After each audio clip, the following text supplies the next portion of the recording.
गुजरंदा आहियूं त स्कूल ते लाज़मी आहे त शूज़ कोन पाए सघंदासीं, शूज़ पाए सघंदासीं कोन पाईंदा, छो त जोरा पाणी आहे, पाणी सां शूज़ ख़राब थी सघंदा। तंहिंजे करे असां पंहिंजी चपलनि में हितां गुज़रंदा आहियूं गंदे पाणी मां।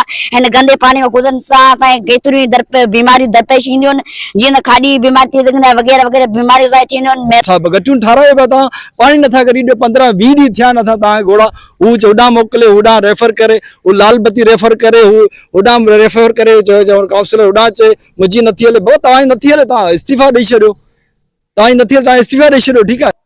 अस्सलाम वालेकुम दोस्तों, आऊं महबूब पवार तव्हां ॾिसी रहिया बदीन वाइन्स। जी दोस्तों, हिन वक़्तु असीं वार्ड नंबर 6 डॉक्टर हसन रज़ा कॉलोनी में मौजूद आहियूं, जिते पानी तव्हां ॾिसो अध खां मथे बीठो। बरसातूं जेके गुज़री वयूं इनखे तक़रीबन 2 हफ़्ता थी चुका आहिनि। म्यूनिसिपल वारनि हिकिड़ो नओं ड्रामो शुरू कयो आहे, जेको वञनि था मशीनूं खणियो, हिकिड़े हंधि रखियो, फोटो कढायो, वरी फेसबुक ते रखियो, वरी खणी वञनि मशीनूं। ऐं हिन वक़्तु मूं सां गॾु हिकु टीचर मौजूदु आहे, जिनजा हिते हिन वटि ॿार ट्यूशन ते पढ़णु वेंदा आहिनि, ऐं हींअर ॿार हितां मटीन तमामु घणी तकलीफ़ नांग